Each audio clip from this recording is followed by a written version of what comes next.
Good afternoon all.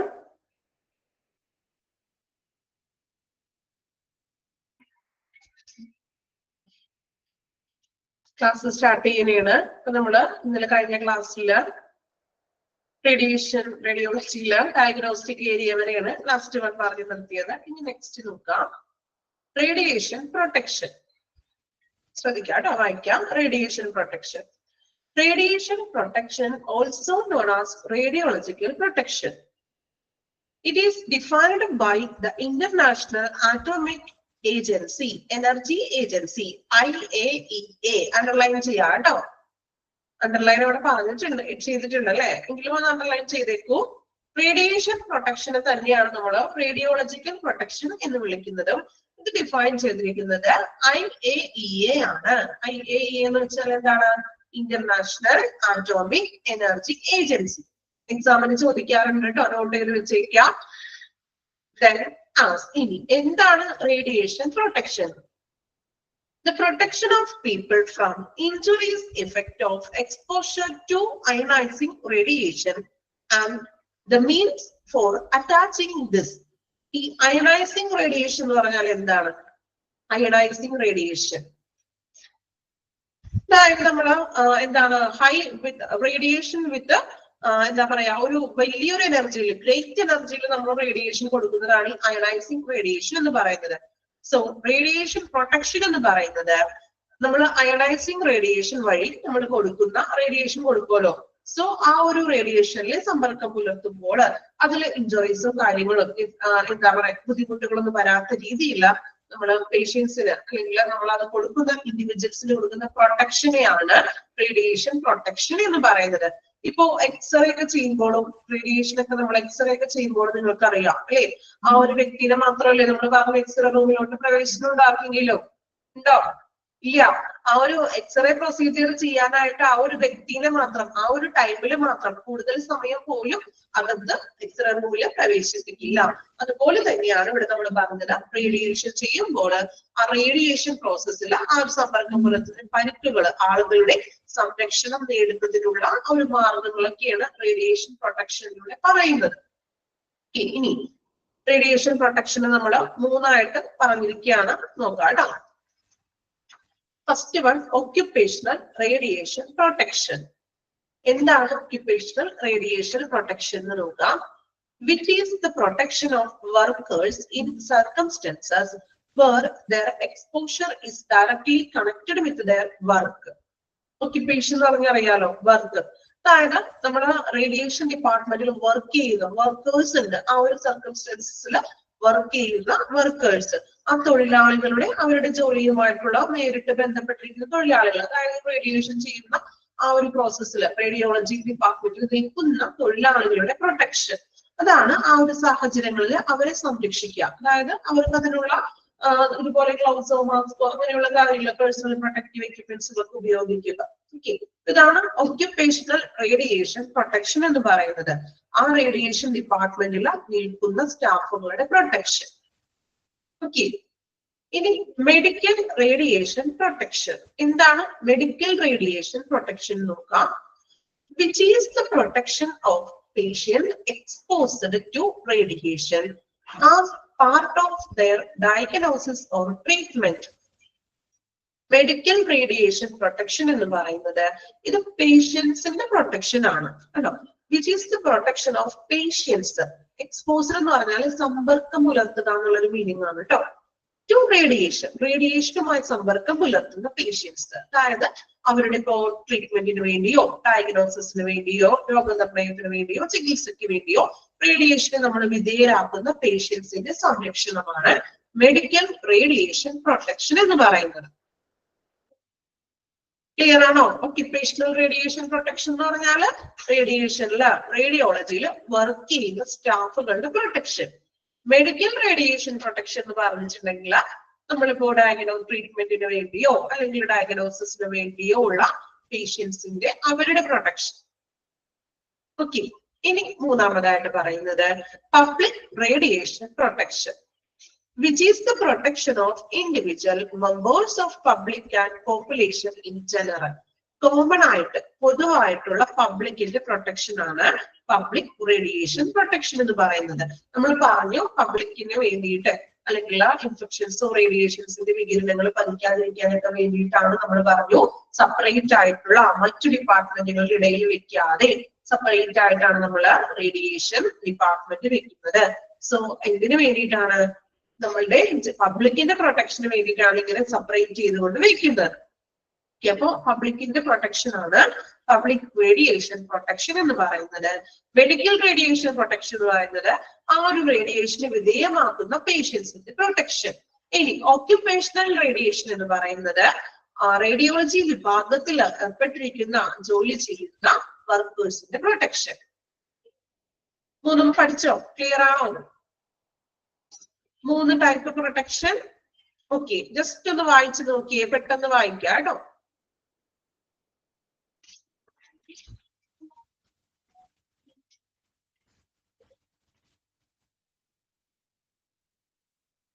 മൂന്നാമത്തത് public, അതായത് പൊതുജനങ്ങൾക്ക്. ഇപ്പൊ നമ്മൾ പറഞ്ഞില്ലേ സെപ്പറേറ്റ് ആയിട്ടുള്ള ഒരു ഏരിയയിലൊക്കെയാണ് വെച്ചിരിക്കുന്നത്, മറ്റ് ആരെയും അതിൻ്റെ ഉള്ളിലേക്ക് പ്രവേശിപ്പിക്കില്ല, അല്ലെ? അങ്ങനെയുള്ള പബ്ലിക്കിന് വേണ്ടിയിട്ടുള്ള പ്രൊട്ടക്ഷൻ. നോ അഡ്മിഷൻ എന്നൊക്കെ പറഞ്ഞ് എഴുതി വെച്ചിട്ടുണ്ടാകും, അല്ലേ? അപ്പൊ അതൊക്കെ പബ്ലിക്കിന് വേണ്ടിയിട്ടുള്ള പ്രൊട്ടക്ഷൻ ആണ്.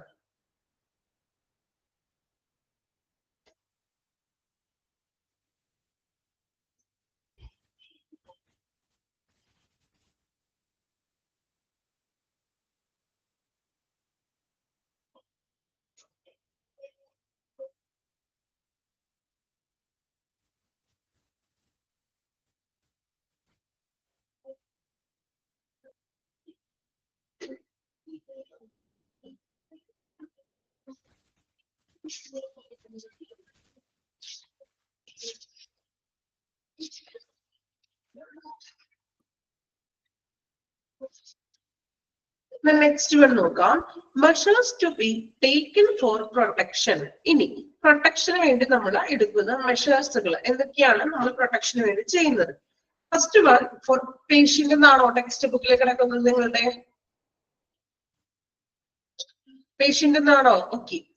ഫോർ പേഷ്യൻസ്, പേഷ്യൻസിന് വേണ്ടി നമ്മൾ എടുക്കുന്ന പ്രൊട്ടക്ഷൻസ് എന്തൊക്കെയാണെന്ന് നോക്കാം.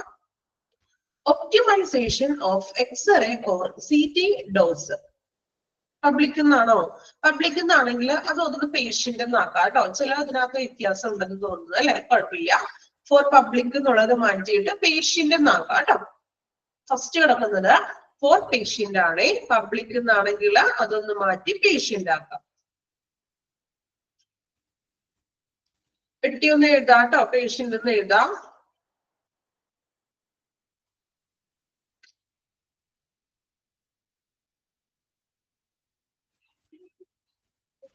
ഓക്കെ. അപ്പൊ പേഷ്യൻസിന് വേണ്ടിയിട്ട് നമ്മൾ പ്രൊട്ടക്ഷന് വേണ്ടി ചെയ്യുന്ന കാര്യങ്ങൾ എന്തൊക്കെയാണെന്നാണ് ഫസ്റ്റ് വൺ പറയുന്നത്. Optimisation of x-ray or CT dose. Optimisation എന്ന് വെച്ചാൽ കൃത്യമായിട്ടുള്ള അളവില് നമ്മളിപ്പോ എക്സ്റേ എടുക്കുകയാണെങ്കിലും CT ഒക്കെ നമ്മൾ ചെയ്യുമ്പോഴും കൃത്യമായിട്ടുള്ള ഡോസിൽ ഒരു കൃത്യമായിട്ടുള്ള ഒരു അളവിൽ നമ്മൾ പേഷ്യൻസിന് നൽകണം. ഇപ്പൊ അതായത് ഇപ്പൊ എക്സ്റേ എടുക്കുകയാണെങ്കിലും അതിന്റെ ഒരു പ്രോസസ്സും കാര്യങ്ങളൊക്കെ ഉണ്ടല്ലോ, അതൊക്കെ കൃത്യമായിട്ട് തന്നെ കൊടുക്കുക, കറക്റ്റ് അളവിൽ ആയിരിക്കണം. Then shielding of patient parts. പേഷ്യൻസിന്റെ ശരീരങ്ങൾ മറയ്ക്കണം. അതായത് ഇപ്പോ എക്സ്റേ എടുക്കുന്നത് ഏത് ഭാഗമാണോ ആ ഭാഗം മാത്രം, അല്ലെങ്കിൽ റേഡിയേഷൻ എടുക്കുന്നത് ഏത് ഭാഗമാണോ ആ ഭാഗം മാത്രം ഓപ്പൺ ചെയ്യുക, ബാക്കിയെല്ലാം എന്ത് ചെയ്യണം? ക്ലോസ് ചെയ്ത് വെക്കണം, മറച്ചു വെക്കണം. Then ഇപ്പൊ നമ്മൾ എക്സ്റേ ഒക്കെ എടുക്കുമ്പോ അങ്ങനെയല്ലേ? ആണോ? എക്സ്റേ ഒക്കെ എടുക്കുമ്പോഴേ എവിടെയാണോ നമ്മൾ എക്സ്റേ എടുക്കേണ്ടത് ആ ഒരു ഭാഗം മാത്രമല്ലേ ഓപ്പൺ ചെയ്യുന്നത്? ആണോ? ബാക്കി നമ്മൾ എന്ത് ചെയ്യും? എക്സ്റേ പതിക്കാതിരിക്കാൻ വേണ്ടിയിട്ട് നമ്മൾ ഡ്രസ് കൊണ്ട് മറയ്ക്കും. Then periodic calibration of machines and quality control. Machines എക്സ്റേക്കും CT സ്കാനോ അല്ലെങ്കിൽ റേഡിയേഷൻ ഉപയോഗിക്കുന്ന മെഷീൻസ് പീരിയോഡിക്കലി കാലിബ്രേഷൻ ചെയ്യണമെന്ന്. അതായത് മെഷീൻസ് ഒക്കെ ഇടയ്ക്കൊക്കെ ഒന്ന് പരിശോധിക്കണം, വർക്കിംഗ് ആണോ എന്നൊക്കെ ഒന്ന് പരിശോധിക്കുക, ക്വാളിറ്റി ഒക്കെ ഒന്ന് ചെക്ക് ചെയ്യും. Reduce the time spent near the X-ray source. എക്സ്റേയുടെ മുന്നിൽ നമ്മളെ പേഷ്യന്റിനെ ഉപയോഗിക്കുന്ന ആ ഒരു ടൈം റെഡ്യൂസ് ചെയ്യാന്ന്. അതായത് എക്സ്റേ നോക്കാൻ വേണ്ടി മാത്രം ആ ഒരു ടൈമിൽ മാത്രം പേഷ്യന്റിനെ മുറിന്റെ ഉള്ളിൽ കയറ്റാം, എക്സ്റേ സോഴ്സസിന്റെ മുന്നിൽ വയ്ക്കുക. അല്ലാതെ കൂടുതൽ സമയം ആ ഒരു എക്സ്റേയുടെ സമീപത്ത് ചെലവഴിക്കാനായിട്ട് പാടില്ല. ഓക്കെ, ഇത്രയുമാണ് പേഷ്യൻസിന്റെ ഭാഗത്ത് നിന്ന് നമ്മൾ പ്രൊട്ടക്ഷന് വേണ്ടി ചെയ്യുന്ന കാര്യങ്ങൾ. ഒന്നാമതായിട്ട് നമ്മൾ പറഞ്ഞു എക്സ്റേ CT ഒക്കെ കൃത്യമായിട്ടുള്ള ഒരു അളവിൽ നൽകുക. ദെൻ പേഷ്യന്റിന്റെ പാർട്സ് നമ്മൾ ഷീൽഡ് ചെയ്യണം. കവചം കൊണ്ട് എന്ത് ചെയ്യാം, ആ ഭാഗം മാത്രം ഓപ്പൺ ചെയ്തിട്ട് ബാക്കി ഭാഗം എന്ത് ചെയ്യാം, മറച്ചു വെക്കുക. ദെൻ മെഷീൻസ് ഒക്കെ ക്വാളിറ്റി ഉണ്ടോ, ദെൻ അത് വർക്കിംഗ് ആണോ എന്ന് ചെക്ക് ചെയ്യുക. ദെൻ എക്സ്റേക്ക് മുന്നിലുള്ള ടൈം റെഡ്യൂസ് ചെയ്യുക. ആ ചികിത്സയ്ക്ക് വേണ്ടി മാത്രം ആ ഒരു ടൈമിൽ മാത്രം പേഷ്യന്റിനെ ആ ഒരു എക്സ്റേക്ക് മുന്നിൽ സ്പെൻഡ് ചെയ്യിക്കാൻ പാടുള്ളൂ. ക്ലിയർ ആണ് എല്ലാവർക്കും? പേഷ്യൻസിന്റെ ഓക്കെ ആണല്ലോ? ഇനി അടുത്തത് ഫോർ സ്റ്റാഫുകളുടെ സുരക്ഷയ്ക്ക് വേണ്ടിയിട്ട് നമ്മൾ എന്തൊക്കെ കാര്യങ്ങളാണ് ചെയ്യേണ്ടത്? Adequate distance 3 meter between machines and control panel. മെഷീനും കൺട്രോൾ പാനലും ആ ഒരു മെഷീനും കൺട്രോൾ പാനലും തമ്മിൽ ഒരു 3 മീറ്റർ ഡിസ്റ്റൻസ് എങ്കിലും കീപ്പ് ചെയ്തിരിക്കണം. 3 മീറ്റർ ഡിസ്റ്റൻസ് ഉണ്ടായിരിക്കണം. കൺട്രോൾ പാനൽ വെച്ചിട്ടുണ്ടെങ്കിൽ മനസ്സിലായോ നിങ്ങൾക്ക്? അതായത് ഒരു ഡിവൈസ് ആണ് നമ്മൾ യൂസർ സെറ്റ് ചെയ്യാനൊക്കെ, എക്സ്റേ മെഷീനൊക്കെ സെറ്റ് ചെയ്യുന്ന ആ ഒരു ഡിവൈസ് ആണ് കേട്ടോ. അത് രണ്ടും തമ്മിൽ ഒരു 3 മീറ്റർ എങ്കിലും അറ്റ്ലീസ്റ്റ് അകലം ഉണ്ടായിരിക്കണം. Then lead apron, gloves and goggles during time positioning the patient. പേഷ്യന്റിന് നമ്മൾ ഈ ഒരു എക്സ്റേ ഒക്കെ ചെയ്യുന്ന ആ ഒരു ടൈമില് എപ്രോൺ ധരിക്കണം, അതുപോലെ ഗ്ലൗസ് ധരിക്കുക, ഗൂഗിൾസ് അതായത് ലെൻസ്, നമ്മൾ എന്താ പറയാ ലെൻസ് ഇല്ലേ, നമ്മൾ ഗ്ലാസ് ഇത് ധരിക്കുക. ആ ഒരു ടൈമില് നമ്മളുടെ സ്റ്റാഫിന്റെ പ്രൊട്ടക്ഷന് വേണ്ടിയിട്ട് എപ്രോൺ മീൻസ് ആ ഒരു ഗൗൺ പോലത്തെ സംഭവം ധരിക്കണം, ഗൂഗിൾസ് വെക്കുക, ഗ്ലൗസ് ധരിച്ചിരിക്കണം. ദെൻ മൂന്നാമതായിട്ട് പറയുന്നത് usage of personal displaying devices TLD underline ചെയ്യണേ. തെർമോലുമിനസെന്റ് ഡോസിമീറ്റർ. ഡോസിമീറ്ററിന്റെ ഉപയോഗം ആവശ്യമാണെന്ന്. എന്താണ് ഡോസിമീറ്റർ? അടുത്തത് നോക്കാം. Dosimeter instrument that measure exposure to ionizing radiation over a given period. Underline ചെയ്യാട്ടോ. ഡോസിമീറ്റർ എന്താണെന്നാണ് പറയുന്നത്. ഒരു ഇൻസ്ട്രുമെന്റ് ആണ് ദാറ്റ് മെഷേഴ്സ്, അത് മെഷർ ചെയ്യുന്നത് exposure to ionising radiation over a given period. അതായത് എന്താണ്, റേഡിയേഷന്റെ അളവ്. ഇപ്പൊ നമ്മൾ ഒരു റേഡിയേഷൻ ചെയ്യുന്നതാണ്, ആ ഒരു ടൈമിൽ ചെയ്യുമ്പോൾ എത്രത്തോളമാണ് ആ റേഡിയേഷൻ ചെയ്യുന്നത്, ആ റേഡിയേഷന്റെ അളവ് അളക്കുന്ന ഒരു ഉപകരണമാണ് എന്ത്, ഈ ഡോസിമീറ്റർ എന്ന് പറയുന്നത്. റേഡിയേഷൻ എത്രത്തോളമാണ് റേഡിയേഷൻ നമ്മൾ പേഷ്യന്റിന് കൊടുക്കുന്നത്, ആ അളവ് നോക്കുന്ന ഉപകരണം. നമ്മൾ പറഞ്ഞില്ലേ കൃത്യമായിട്ടുള്ള അളവിലൊക്കെ കൊടുക്കാന്ന്. സോ ഈ ഡോസിമീറ്റർ എന്നാണ് നമ്മളുടെ റേഡിയേഷൻ കൊടുക്കുന്ന അളവ് ക്രമപ്പെടുത്തുന്നത്, അല്ലെങ്കിൽ എത്രത്തോളമാണ് റേഡിയേഷന്റെ അളവ് എന്ന് മനസ്സിലാക്കുന്നതാണ് dosimeter. Okay, last one, monitor radiation exposure every month. എല്ലാ മാസവും എത്രത്തോളം റേഡിയേഷൻ നടക്കുന്നുണ്ടെന്ന് മോണിറ്റർ ചെയ്യുക. അതായത് ഒരു മാസത്തിൽ എത്ര റേഡിയേഷൻ ആണ് നമ്മളിവിടെ കൊടുത്തിരിക്കുന്നത് എന്നുള്ള ഒരു കാര്യം കൂടി നമ്മൾ മെൻഷൻ ചെയ്യണം. ഇത്രയുമാണ് സ്റ്റാഫുകൾക്ക് വേണ്ടി നമ്മൾ പ്രൊവൈഡ് ചെയ്യുന്ന പ്രൊട്ടക്ഷൻസ് എന്ന് പറയുന്നത്. ഇനി ലാസ്റ്റ് വൺ, പബ്ലിക്കിന് വേണ്ടിയിട്ട്, പൊതുജനങ്ങൾക്ക് വേണ്ടിയിട്ടുള്ള പ്രൊട്ടക്ഷൻസ്. അതേ distance from general traffic. General traffic എന്ന് ഉദ്ദേശിക്കുന്നത് ഈ ഒരു സെക്ഷൻ കൊണ്ടുവരേണ്ടത് സെപ്പറേറ്റഡ് ആയിരിക്കണം. പൊതു ഇടങ്ങളിൽ നിന്നും കുറച്ച് വേറിട്ടുള്ളൊരു സെപ്പറേറ്റഡ് ആയിട്ടുള്ള ഒരു ഏരിയയിൽ ആയിരിക്കണം. യൂസ് വാർണിംഗ് ബോർഡുകൾ സ്ഥാപിക്കണം. അതായത് ഇപ്പോ നമുക്കറിയാം ഓപ്പറേഷൻ റൂം അല്ലെങ്കിൽ ഇതുപോലുള്ള ഏരിയകൾക്ക് വാർണിംഗ് ബോർഡ് ഉണ്ടാവും. നമ്മൾ പറഞ്ഞു ലോ അഡ്മിഷൻ എന്നൊക്കെ പറഞ്ഞ് എഴുതി വെച്ചിട്ടുണ്ടാകും. Then yellow glow signs for radiation area. Yellow എന്നുള്ളത് അണ്ടർലൈൻ ചെയ്യാം കേട്ടോ.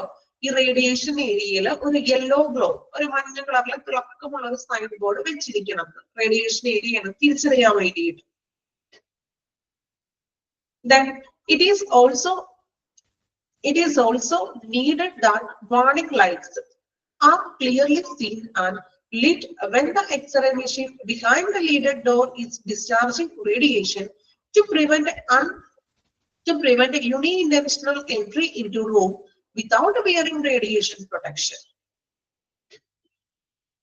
അതായത് റേഡിയേഷൻ റൂമിന്റെ പുറത്തായിട്ട് നമ്മൾ ഒരു വാർണിംഗ് ലൈറ്റ് വെച്ചിരിക്കണം.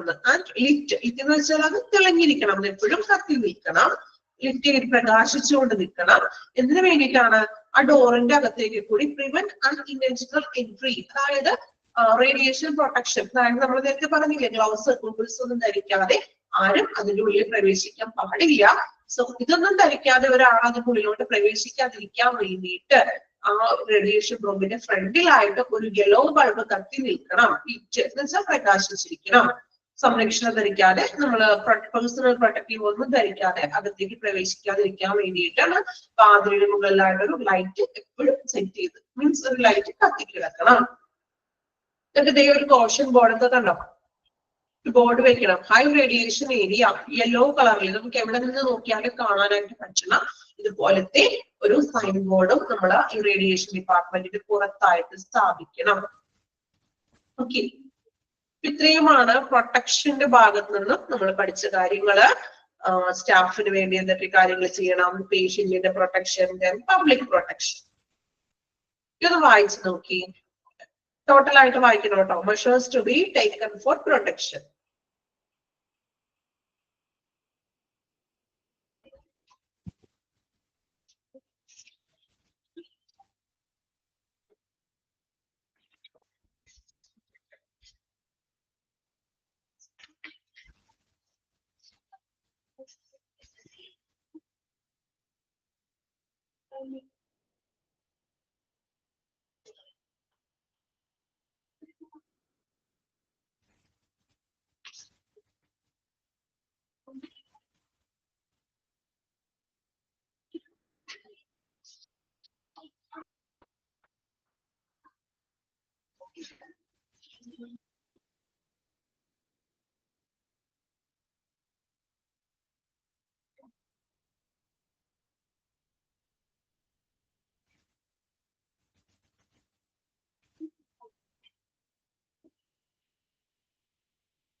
ഡോസിമീറ്റർ അണ്ടർലൈൻ ചെയ്തിട്ടുള്ള എല്ലാവരും then TLD ഇതൊക്കെ അണ്ടർലൈൻ ചെയ്യണേ.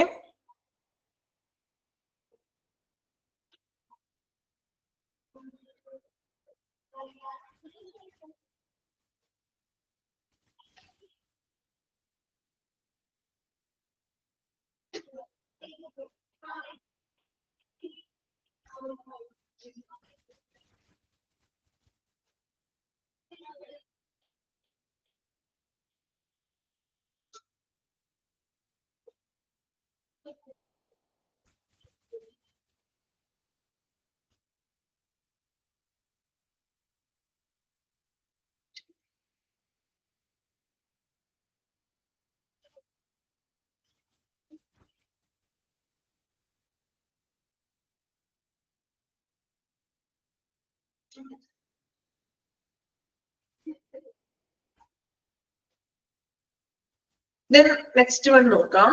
The administration must make sure the following. Administration ഇനി പറയുന്ന കാര്യങ്ങളൊക്കെയാണ് ഉറപ്പാക്കേണ്ട കാര്യങ്ങൾ. എന്തൊക്കെയാണ് radiation ഡിപ്പാർട്ട്മെന്റിലെ? Enlarging and consenting all radiology department policies and course of action for the radiology department.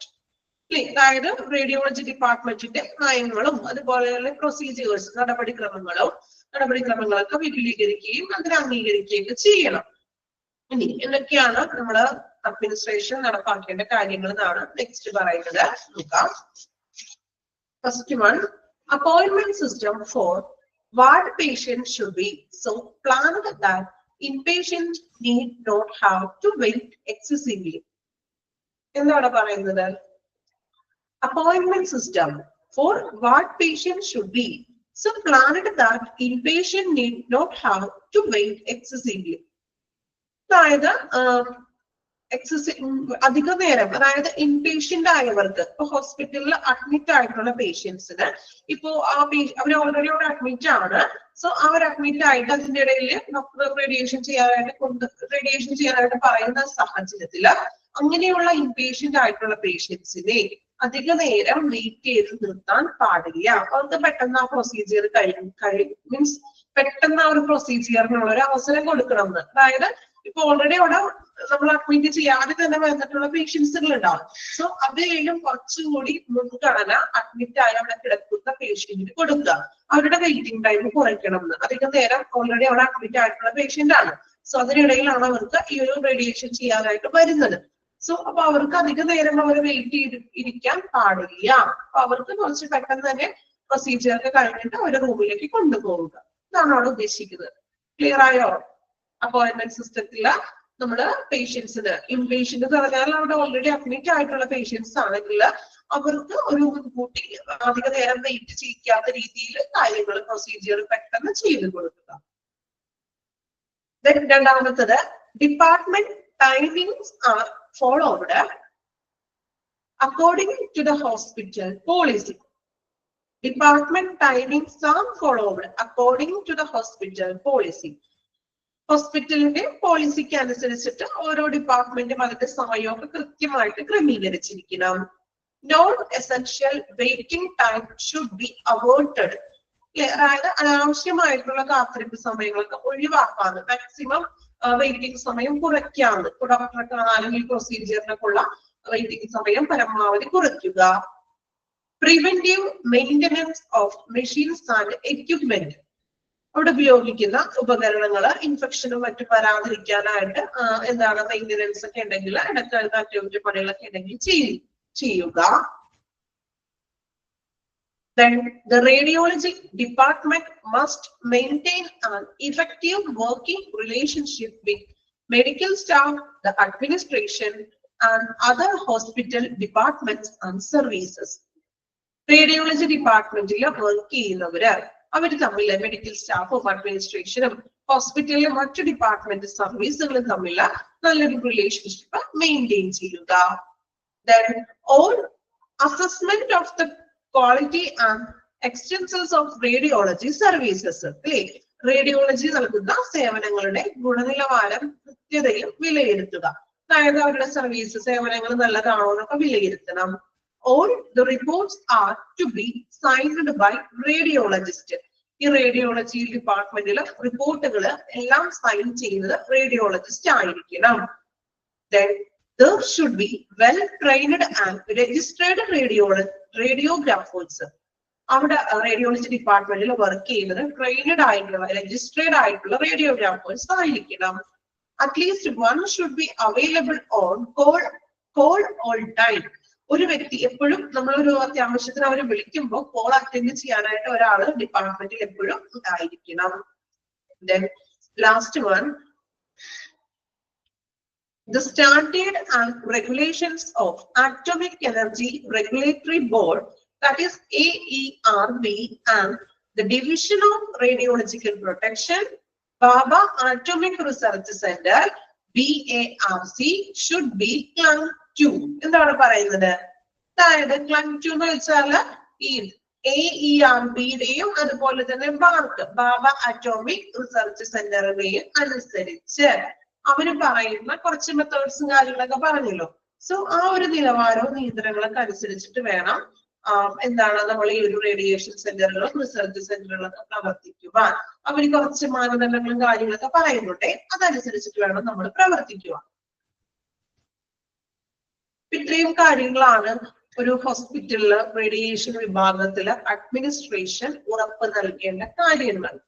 ഈ ഒന്ന് വായിച്ചു നോക്കിയ പോയിന്റ്സുകള്.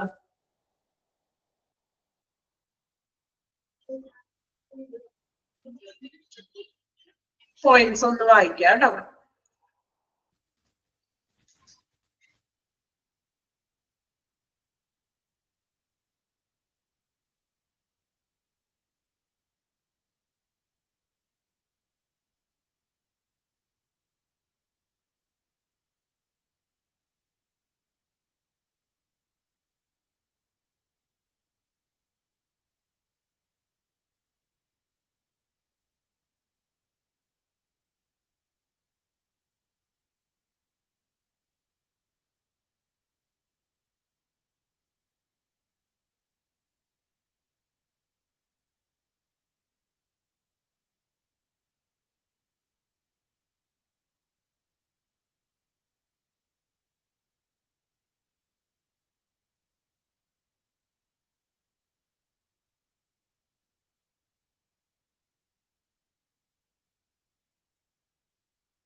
അയച്ചോ? കംപ്ലീറ്റ് ചെയ്ത എല്ലാവരും?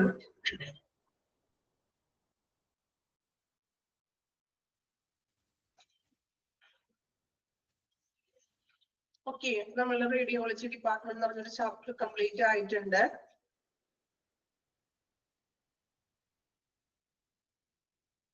ജസ്റ്റ് ഒന്ന് റിവൈസ് ചെയ്യാനാണ് കേട്ടോ. റേഡിയോളജി ആൻഡ് ഇമേജിംഗ് സർവീസ് എന്ന ചാപ്റ്ററിൽ നമ്മൾ എക്സ്റേ, റേഡിയോളജിക്കൽ ഇമേജിംഗ് സർവീസസുകളാണ് നോക്കിയത്. First one X-ray, ultrasound, CT scan, MRI.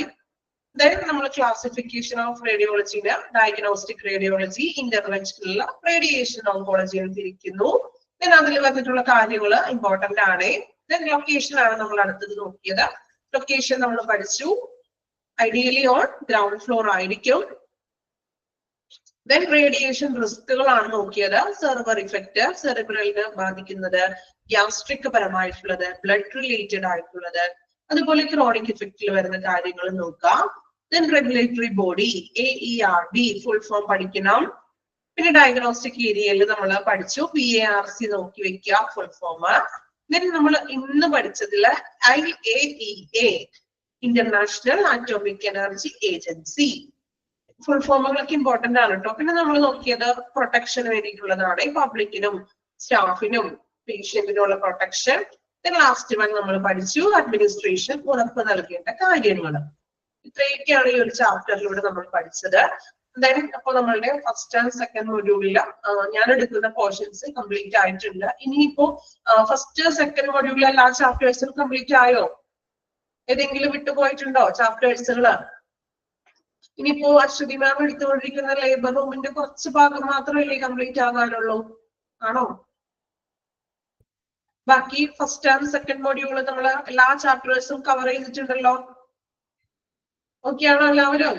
Labour room ഉണ്ട്. ഓക്കെ, ലേബർ റൂമിന് കുറച്ച് സെക്ഷനും കൂടിയല്ലേ ഉള്ളൂ എടുക്കാനായിട്ട്. അശ്വതി മാമിന്റെ ലേബർ റൂമിന്റെ കുറച്ചൊരു ഭാഗം മാത്രമേ ഉള്ളൂ. ബാക്കി എല്ലാ ചാപ്റ്റേഴ്സും കംപ്ലീറ്റ് ആണല്ലോ, എടുത്തിട്ടുണ്ടല്ലോ. ഓക്കെ അല്ലേ എല്ലാവരും? എല്ലാ പോർഷൻസും കവർ ചെയ്തിട്ടുണ്ടല്ലോ. ഓക്കെ, അപ്പോ നമ്മൾ എടുക്കുന്ന ചാപ്റ്റേഴ്സ് ഒക്കെ കംപ്ലീറ്റ് ചെയ്തിട്ടുണ്ട്. ഫസ്റ്റ് സെക്കൻഡ് മൊഡ്യൂൾ ഏകദേശം എനിക്ക് തോന്നുന്നു ഈ ഒരാഴ്ചയോട് കൂടിയിട്ട് കംപ്ലീറ്റ് ആവും. അശ്വതി മാമിന്റെ ഒരു ക്ലാസ്സും കൂടി കഴിഞ്ഞിട്ടുണ്ടെങ്കിൽ നമ്മളുടെ ഫസ്റ്റ് സെക്കൻഡ് മൊഡ്യൂളൊക്കെ കംപ്ലീറ്റ് ആവുകയാണ്. അപ്പോ അത് കഴിഞ്ഞിട്ട് ഇനി നെക്സ്റ്റ് എന്താണ്, എക്സാം ഉണ്ടാകും അല്ലേ? എക്സാമിന്റെ വിവരങ്ങളൊക്കെ പറയും. സോ പഠിച്ചു തുടങ്ങിയപ്പോഴേ, കാരണം ഫസ്റ്റ് സെക്കൻഡ് മൊഡ്യൂളൊക്കെ കംപ്ലീറ്റ് ചെയ്യുമ്പോൾ നമ്മള് പഠിക്കാൻ ഇനി ആ ഒരു ഫസ്റ്റ് സെക്കൻഡ് മൊഡ്യൂൾസ് ആണെങ്കിൽ നമ്മൾ പഠിക്കേണ്ടത് എളുപ്പമാണ്, വലിയ ബുദ്ധിമുട്ടൊന്നും ഇല്ല. തേർഡ് ഫോർത്തിലോട്ട് വരുമ്പോഴാണ് കുറച്ചുകൂടി ലെങ്തി ചാപ്റ്റേഴ്സ് ഒക്കെ വരുന്നത്. ഫസ്റ്റ് സെക്കൻഡ് എന്ന് പറഞ്ഞാല് നിങ്ങൾക്ക് നല്ല രീതിയിൽ മാർക്ക് സ്കോർ ചെയ്യാൻ പറ്റുന്ന ഒരു ഏരിയയാണ്, മൊഡ്യൂൾസ് ആണ്. സോ നല്ല രീതിയിലൊക്കെ പഠിക്കണം. പഠനം ഇന്ന് തന്നെ സ്റ്റാർട്ട് ചെയ്യാം. പറ്റുന്ന പോലെ വർക്ക് ചെയ്യുന്നവരുണ്ടാകും. മറ്റ് സിറ്റുവേഷൻ ഒക്കെ എനിക്ക് അറിയാമെങ്കിലും എന്തായാലും നമ്മൾ കോഴ്സിൽ ജോയിൻ ചെയ്തില്ലേ. സോ നല്ല രീതിയിൽ നമ്മളോട് മാർക്ക് സ്കോർ ചെയ്യണം. സോ നല്ല രീതിയിൽ നിങ്ങൾ പഠിക്കണം. അപ്പോ എന്താണ്, അപ്പൊ ഇത് നമുക്ക് ജസ്റ്റ് ഞാനൊരു പ്രീവിയസ് ക്വസ്റ്റ്യൻ പേപ്പറിലെ കുറച്ച് ക്വസ്റ്റ്യൻസ് നമുക്കൊന്ന് ഡിസ്കസ് ചെയ്യാം. ഓക്കെ, ഞാൻ ക്വസ്റ്റ്യൻ വായിക്കാം, നിങ്ങൾ പറ്റുന്നത് പോലെ ഒന്ന് ആൻസർ ഒന്ന് കമന്റ് ചെയ്യാം. ഓക്കെ, ടോട്ടൽ ആയിട്ടുള്ള ഒരു പ്രീവിയസ് ക്വസ്റ്റ്യൻ പേപ്പർ ആണ്. എന്റെ പോർഷൻസ് മാത്രമല്ല കേട്ടോ, അല്ലാതെ നമുക്ക് ടോട്ടൽ ആയിട്ടുള്ള കുറച്ച് കോമൺ ആയിട്ടുള്ള ഒരു പ്രീവിയസ് ക്വസ്റ്റ്യൻ പേപ്പർ ആണ്. നമുക്ക് ജസ്റ്റ് ഒന്ന് ഡിസ്കസ് ചെയ്യാം. ഇത് എഴുതിയൊന്നും എടുക്കേണ്ടാലും ജസ്റ്റ് ഞാൻ ഒന്ന് ക്വസ്റ്റ്യൻസ് പറയാം, നിങ്ങളൊന്ന് ഓർത്ത് കഴിച്ചാൽ മതി. അപ്പോ അറിയാവുന്ന ആൻസർ ഒക്കെ ആണെങ്കിൽ പെട്ടെന്ന് കമന്റ് ചെയ്യണം. ഓക്കെ, പഠിച്ചിട്ടുള്ള ആരൊക്കെയാണെന്ന് ഇപ്പൊ അറിയാൻ പറ്റും അല്ലെ? അങ്ങനെയൊന്നും ഇല്ല കേട്ടോ. നിങ്ങൾക്ക് അറിയാവുന്ന ക്വസ്റ്റ്യൻ ആണെങ്കിൽ പെട്ടെന്ന് ആൻസർ ഒന്ന് കമന്റ് ചെയ്യാം. Okay,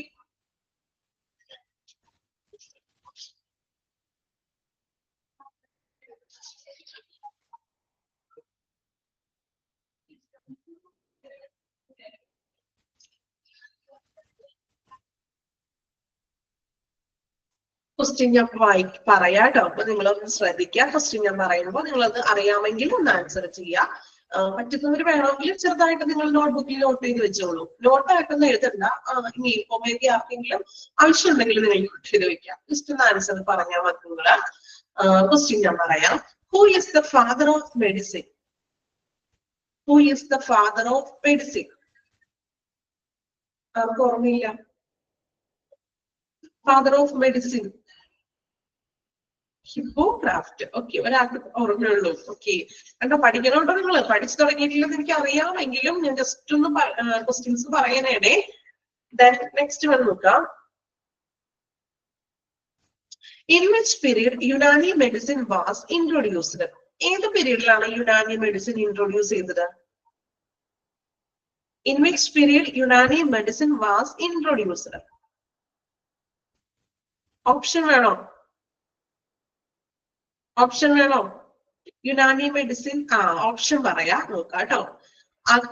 Akbar's period, Roman period, Arabic and Ashoka. Unani medicine start ചെയ്തത് ഏത് പീരീഡിലാണെന്ന് ഓപ്ഷൻ ആണ്. Akbar, Roman, Arabic and Ashoka. ഏതാണ്?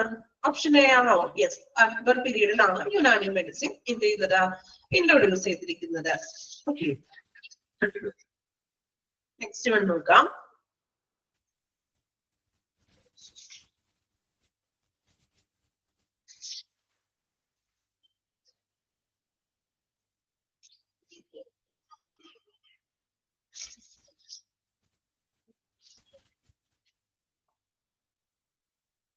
Question ശ്രദ്ധിച്ച് കേൾക്കാട്ടോ. Dash department aims at ensuring employee satisfaction, good working conditions, provision for monetary and non-monetary benefits to employee. ഒരു department ആണ്. ഏത് ഡിപ്പാർട്ട്മെന്റ് ആണെന്നാണ് question. Dash department aims at ensuring employee satisfaction, good working condition, provision of monetary and non-monetary benefits to employees. Answer കിട്ടിയോ ആർക്കെങ്കിലും? Option വേണോ? ഏത് department ആണെന്ന് option പറയട്ടെ. Finance, administration, human resource. Answer ഏതാ?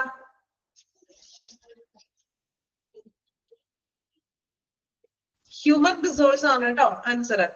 ഓർത്ത് വെക്കാത്ത questions.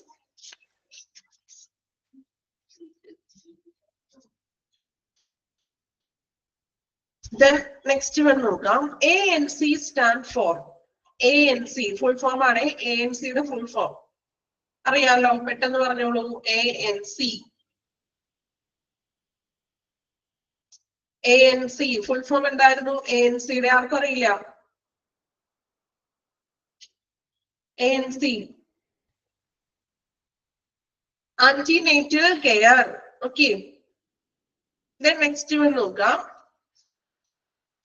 Dash is a scientific and mathematical way of solving problem of overcrowding. Dash is a systematic and mathematical way of solving problem of overcrowding. Triage ആണോ? Out patient പറഞ്ഞ ചാപ്റ്ററിലുള്ളതാ. Out പേഷ്യന്റിലെ ചാപ്റ്ററിലുള്ളതാ. അതായത് general പ്രോബ്ലമും specific പ്രോബ്ലമും പഠിച്ചു അതില്. Then പ്രോബ്ലത്തിന് നമ്മള് സൊല്യൂഷന് പറഞ്ഞിട്ടുണ്ട് അതില് പോയിന്റ്സുകള്. ഓപ്ഷൻസ് പറയണോ? Okay. Queue jumping, queueing theory, appointment system ഒക്കെ കിട്ടും ഓപ്ഷൻസ് പറയുമ്പോ. Queueing theory. Okay. Then next one. Client with hypertension, diabetes, bronchitis. Identify which type of admission. ഏത് ടൈപ്പ് അഡ്മിഷൻ ആണെന്ന് ഐഡന്റിഫൈ ചെയ്യാനാണ് hyper tension, diabetic, bronchitis. Type ആണ് ചോദിച്ചത്. Option പറയാം. Routine admission, emergency admission, general admission.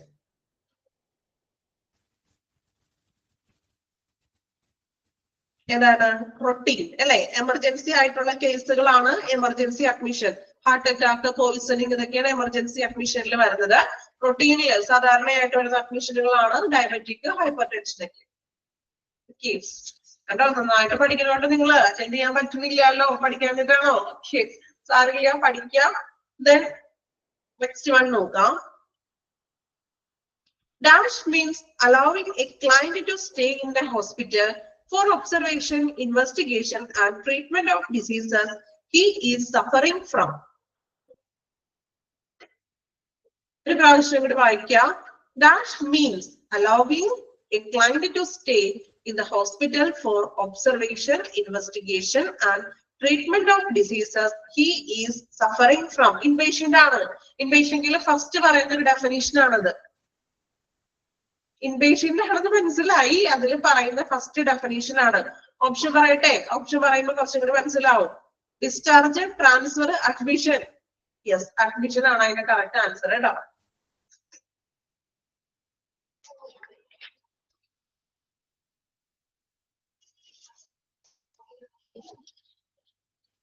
Then next one നോക്കാം.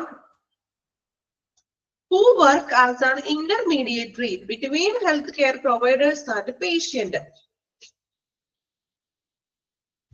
Who work as an intermediary.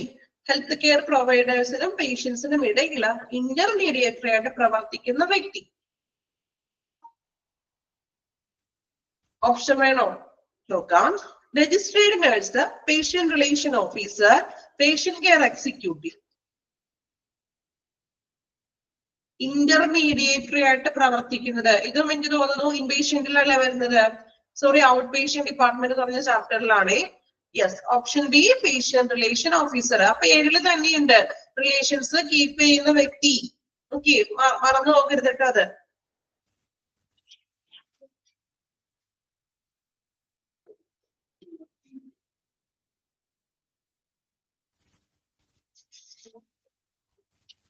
Next നോക്കാം. Dash word patient come to the hospital to consult their health issue with the doctors to start treatment.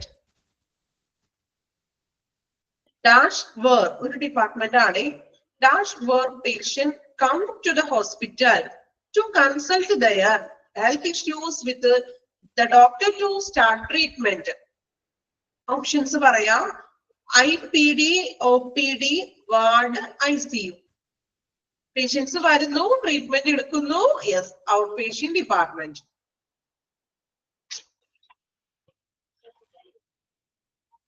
Next നോക്കാം. An equipment that assists the lungs work. ഏത് equipment ആണെന്ന്? An equipment that assists lungs work.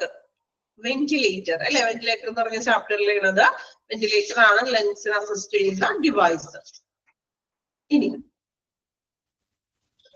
Full form ആണ് ചോദിച്ചിരിക്കുന്നത്. Net problem ഉണ്ട്. Okay, കുഴപ്പമില്ല, നീതു കുഴപ്പമില്ല കേട്ടോ. Then ARDS stand for. ARDS full form ചോദിച്ചിരിക്കുകയാണ് കേട്ടോ. ARDS പെട്ടെന്ന് കമന്റ് ചെയ്തേ. ഫുൾ ഫോം എന്തായിരുന്നു? ARDS acute respiratory distress syndrome. Okay, then accident and emergency department located on the ഏത് ഫ്ലോറിലാണെന്ന് ലൊക്കേറ്റ് ചെയ്തിരിക്കുന്നത്? Accident and emergency department, ground floor. Okay,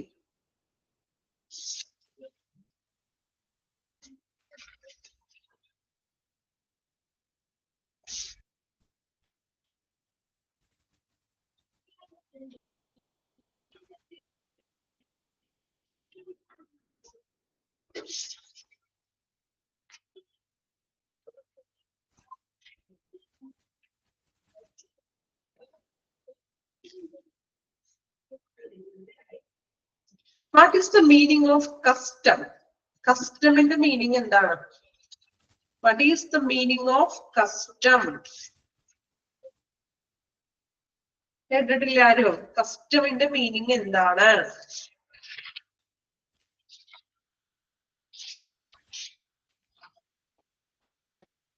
option പറയട്ടെ? Needs, expectation, habit, facility. Habit. Answer habit ആണ് കേട്ടോ.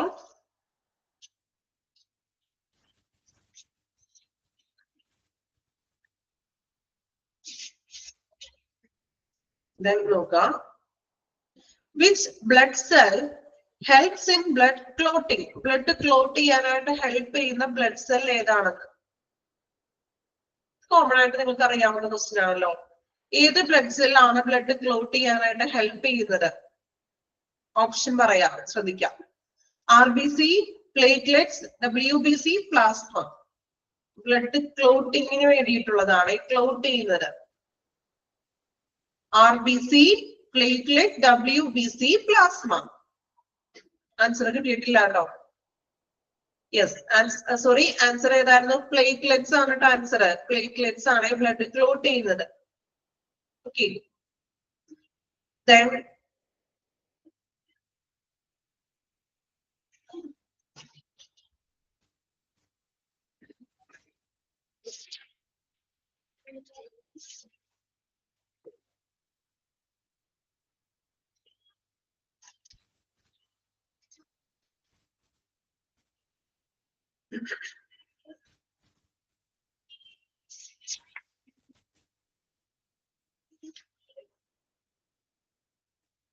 next question നോക്കാം. Dash is used for cleaning surgical tools.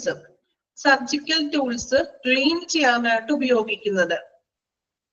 Option പറയാം. Pressure washer, vacuums, ultrasonic washer. Surgical tools wash ചെയ്യുന്നത് ഏതാണ്? Pressure washer ആണോ, vacuums ആണോ, ultrasonic washer ആണോ? ഓപ്ഷൻ സി ആണ് ആൻസർ. അൾട്രാസോണിക് വാഷർ ആണ്.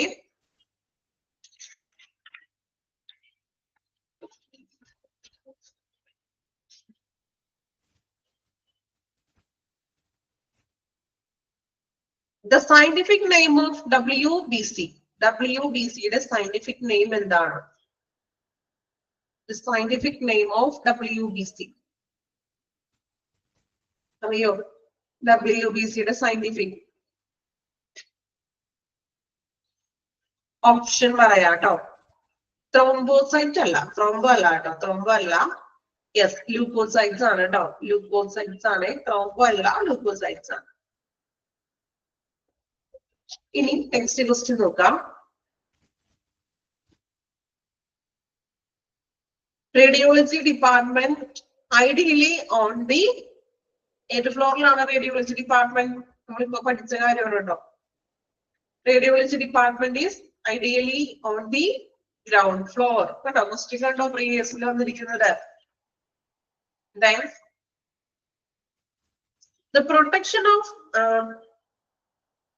protection of patient exposed to radiation as a part of their diagnosis or treatment. The protection of patient exposed to radiation as part of their diagnosis or treatment. ഏതാണെന്ന് answer? Option പറയാം. Public radiation protection, medical radiation protection, occupational radiation protection. ഏതാണ് answer? Medical radiation. Public എന്ന് പറഞ്ഞാൽ പൊതുജനങ്ങൾക്കായിട്ടുള്ളത്, occupation എന്ന് പറഞ്ഞാൽ സ്റ്റാഫുകൾക്കുള്ള protection കേട്ടോ. Questions വയ്ക്കുന്ന ആ ഒരു ഫോം ശ്രദ്ധിച്ചോളൂ കേട്ടോ. അടുത്ത ക്വസ്റ്റ്യൻ നോക്കാം. Balloon dilation of blood vessels is called. Balloon dilation of blood vessels എന്തായിരുന്നു? Balloon dilation of blood vessels. Answer angioplasty ആണ്. ഗ്രഫി അല്ല കേട്ടോ, പ്ലാസ്റ്റി ആണ്.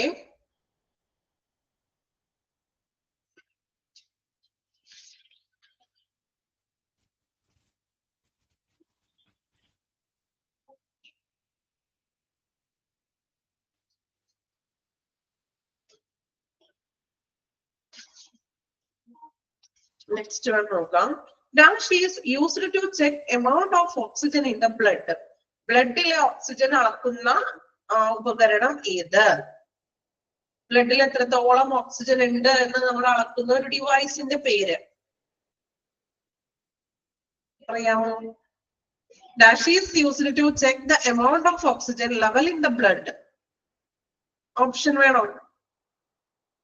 ഓപ്ഷൻ പറയാം. സാച്ചുറേഷൻ ഡിവൈസിന്റെ പേര്, അതായത് ബ്ലഡിൽ എത്രത്തോളം ഓക്സിജൻ അടങ്ങിയിട്ടുണ്ട് എന്ന് ചെക്ക് ചെയ്യുന്ന ഉപകരണം. ഓപ്ഷൻ പറയാം. ECG, nebuliser, BP monitor, pulse oximeter. Pulse oximeter ആണ് കേട്ടോ അതിന്റെ ആൻസർ. മറന്നു പോകരുത്.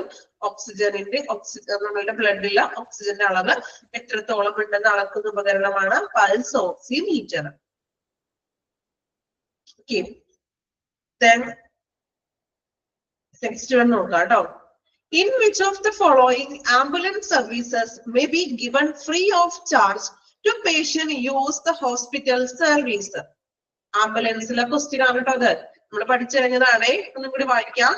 In which the following ambulance service may be given free of charges to patient use the hospital service? Option പറയട്ടെ. Hospital funded service, government funded, privately funded. Answer ഏതാണ്? Hospital funded.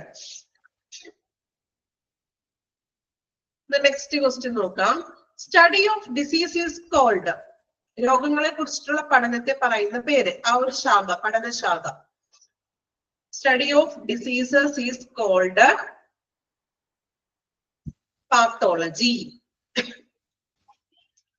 Next one നോക്കാം. A laboratory that receives samples up to 101 to 400 patient participants per day. ഏത് type laboratory ആണെന്നാണ് കേട്ടോ question. നോക്കിയേ. A laboratory receive 101 to 400. ഏതാണെന്ന് പറയാൻ പറ്റുമോ? Option പറയാം. Small sized, large, medium, very large. 101 to 400 വരെ ഒരു ദിവസം നോക്കുന്നത്. മീഡിയം സൈസ്ഡ്, സ്മോൾ അല്ലാട്ടോ, മീഡിയം ആണ്.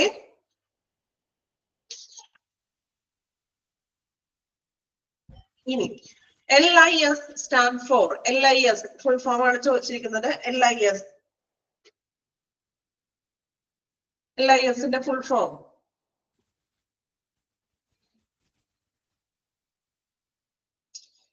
Laboratory Information System.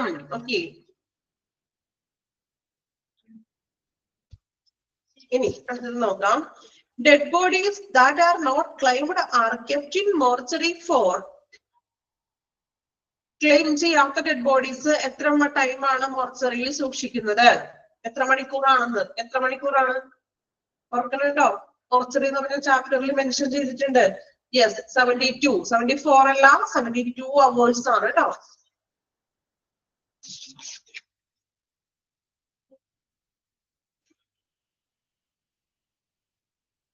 Labour room is also known as. Labour room അറിയപ്പെടുന്ന മറ്റൊരു പേര് എന്താണ്? പഠിച്ചുകൊണ്ടിരിക്കണല്ലേ ലേബർ റൂം? പെട്ടെന്ന് പറയാൻ ആൻസർ. Birthing unit. ഓക്കെ. അടുത്ത ക്വസ്റ്റ്യൻ നോക്കാം കേട്ടോ. ഇത് പറയണോട്ടോ, പെട്ടെന്ന് നോക്കാം. Which type of waste including category 9? Category 9 include ചെയ്യുന്ന വേസ്റ്റ് ഏതാണെന്ന് കാറ്റഗറി 9 ടേബിൾ ഞാൻ പച്ചവെള്ളം പോലെ പഠിക്കാൻ പറഞ്ഞിട്ടുണ്ടായിരുന്നു. പഠിച്ച ആൾക്കാർ പെട്ടെന്ന് പറയും. Category 9 yes, incineration, ash. Category 9 കേട്ടോ. ക്വസ്റ്റ്യൻസ് നമുക്ക് ഏത് രീതിയിലും പ്രതീക്ഷിക്കാം കേട്ടോ. Then image ചോദിച്ചിട്ടുണ്ട് കേട്ടോ. Image stands for. ഇമേജ് എന്ന ഇമേജിന്റെ full form Indian Medical Association goes eco friendly. Okay. ഇതൊക്കെയാണ് ഏകദേശം ഒരു പ്രീവിയസ് ക്വസ്റ്റ്യൻ പേപ്പർ ആണ് ഒന്ന് നമ്മൾ ഡിസ്കസ് ചെയ്തത്. അപ്പോ എന്താണ്, പഠിക്കാൻ ഒരുപാടുണ്ട്. പഠിച്ചു തുടങ്ങിയിട്ടില്ല, നമ്മൾ പഠിച്ചു തുടങ്ങണം. മോക്ക് ടെസ്റ്റുകൾ മാത്രം നോക്ക്. മോക്ക് ടെസ്റ്റുകൾ കൃത്യമായിട്ട് അറ്റൻഡ് ചെയ്യാം. അത് നല്ല രീതിയിൽ മോക്ക് ടെസ്റ്റുകൾ നിങ്ങൾ പഠിക്കാം. ദെൻ നമ്മളുടെ ടെക്സ്റ്റ് ബുക്കിൽ നമ്മൾ അണ്ടർലൈൻ ചെയ്തിട്ടുള്ള കാര്യങ്ങളും ദെൻ ഓരോ ചാപ്റ്റേഴ്സുകളും നിങ്ങൾ പഠിക്കുക. പഠിക്കാൻ ടൈം ഉണ്ട്. അതനുസരിച്ചിട്ട് പഠിച്ചാൽ നമുക്ക് എന്ത് ചെയ്യാം, നല്ല മാർക്ക് സ്കോർ ചെയ്യാം. ഫസ്റ്റ് സെക്കൻഡ് മോഡ്യൂൾ വലിയ കുഴപ്പമൊന്നുമില്ല. എല്ലാം ചെറിയ ചാപ്റ്ററുകളാണ്. നിങ്ങൾക്ക് പഠിച്ചാല് പെട്ടെന്ന് തന്നെ ക്യാച്ച് ചെയ്യാൻ പറ്റുന്നതാണ്. കുറച്ച് സമയം നമ്മൾ എടുക്കണം, ചിലവാക്കണമെന്നുള്ളൂ. വർക്ക് ചെയ്യുന്നവരാണെങ്കിലും മറ്റ് പല കാര്യങ്ങളും നമ്മൾക്ക് ഉണ്ടാകും. എങ്കിലും നമ്മൾ എന്തായാലും നമ്മൾ ഒരു കാര്യത്തിന് വേണ്ടി എന്താ പറയാ, നമ്മളൊരു കോഴ്സിലോട്ട് ഇറങ്ങിയല്ലോ, അപ്പൊ ഒന്ന് പഠിക്കണം. നമ്മൾ എഫേർട്ട് എടുത്താലേ നമുക്ക് അതിന് നല്ലൊരു റിസൾട്ട് നമുക്ക് കിട്ടും അല്ലെ. നല്ല മാർക്ക് സ്കോർ ചെയ്താലേ നമുക്ക് സർട്ടിഫിക്കറ്റും കാര്യങ്ങളൊക്കെ നല്ല മാർക്ക് ഉണ്ടാകും. നല്ല രീതിയിൽ നമുക്ക് ജോലി സാധ്യതകളൊക്കെ ഉണ്ട് അല്ലെ. അപ്പൊ മാർക്ക് നല്ല രീതിയിൽ സ്കോർ ചെയ്യാനായിട്ടൊക്കെ നോക്കുക. പറ്റുന്ന പോലെ എല്ലാവരും പഠിക്കുക. അപ്പൊ നമ്മളുടെ ചാപ്റ്റേഴ്സ് ഒക്കെ നമ്മൾ കംപ്ലീറ്റ് ചെയ്തു. ഫസ്റ്റ് സെക്കൻഡ് മോഡ്യൂളില്ല. അതായത് നമ്മളൊരു പ്രീവിയസ് കുറച്ച് ക്വസ്റ്റ്യൻസ് ഒക്കെ ഒന്ന് ഡിസ്കസ് ചെയ്തിട്ടുണ്ട്. അപ്പൊ ഡിസ്കസ് ഒക്കെ ചെയ്തപ്പോൾ നിങ്ങൾക്ക് മനസ്സിലായില്ലേ ക്വസ്റ്റ്യൻസിന്റെ മോഡലുകള് ഇല്ലേ? ഏതെങ്കിലും എക്സാം ഒറ്റ ദിവസം മാത്രമാണ് അല്ല, ഫസ്റ്റ് മൊഡ്യൂൾ സെക്കൻഡ് മൊഡ്യൂൾ എക്സാമിന്റെ ഡേറ്റും കാര്യങ്ങളൊക്കെ ഇൻഫോം ചെയ്യും കേട്ടോ. അതോർത്ത് ആരും ടെൻഷനൊന്നും ആവേണ്ട. ഫസ്റ്റ് മൊഡ്യൂളും സെക്കൻഡ് മൊഡ്യൂളും എക്സാമിന്റെ ഡേറ്റും കാര്യങ്ങളൊക്കെ പറയും. അതൊക്കെ ഇൻഫോർമേഷൻ നിങ്ങൾക്ക് ഓഫീസിൽ നിന്നും അറിയിക്കുന്നതായിരിക്കും. ക്ലാസ് കഴിഞ്ഞിട്ടില്ലല്ലോ. ഫസ്റ്റ് മൊഡ്യൂളും സെക്കൻഡ് മൊഡ്യൂളും സെപ്പറേറ്റ് ആയിട്ടാണ് വീടും. ഓക്കെ, കംപ്ലീറ്റ് ആയിട്ടില്ലല്ലോ. ലേബർ റൂമിന് കുറച്ചുകൂടി ഭാഗം കൊടുക്കാനുണ്ട്. മിസ്സിന്റെ കൂടി കംപ്ലീറ്റ് ആയിട്ട് നിങ്ങൾക്ക് എക്സാമിന്റെ ഡേറ്റും കാര്യങ്ങളൊക്കെ ഇൻഫോർമേഷൻ തരും. ധൃതിയൊന്നും വെക്കണ്ട. ആദ്യം നമ്മൾ ചെയ്യേണ്ട കാര്യം എന്താണ്? പഠിക്കുക. ഓക്കെ, നിങ്ങൾ ചെയ്യേണ്ട കാര്യം ഫസ്റ്റിൽ പഠിക്കുക. ഡേറ്റും കാര്യങ്ങളൊക്കെ അറിയിക്കും.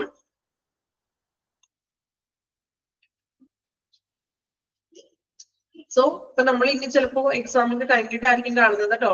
മീൻസ് പോർഷൻസ് ഒക്കെ നമ്മളുടെ കംപ്ലീറ്റ് ആയിട്ടുണ്ട്.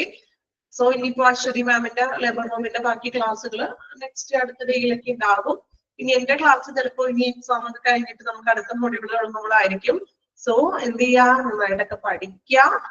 സോ ബെസ്റ്റ് വിഷസ് എല്ലാവർക്കും. ഓക്കെ, എല്ലാവർക്കും നല്ല രീതിയിൽ സ്കോർ ചെയ്യാൻ പറ്റുമല്ലോ. കുറച്ച് കഷ്ടപ്പെടണം, ചിലപ്പോൾ കുറച്ച് ഉറപ്പൊഴിച്ചൊക്കെ ഒന്ന് പഠിക്കേണ്ടതായിട്ട് വരും. അപ്പൊ നമ്മൾ അങ്ങനെ പഠിച്ചാലും നമുക്ക് അതിനുള്ള നല്ലൊരു എന്തായാലും നല്ലൊരു ഫലം കിട്ടും. ഓക്കെ, അപ്പൊ നമ്മൾ കുറച്ച് ക്വസ്റ്റ്യൻസ് ഒക്കെ ഒന്ന് പഠിച്ച് മാർക്കും കാര്യങ്ങളൊക്കെ നമുക്ക് എന്താണ് ഇൻഫർമേഷൻ തരും. നിങ്ങളെങ്കിൽ പഠിക്കാതെ മാത്രമേ ഉള്ളൂ.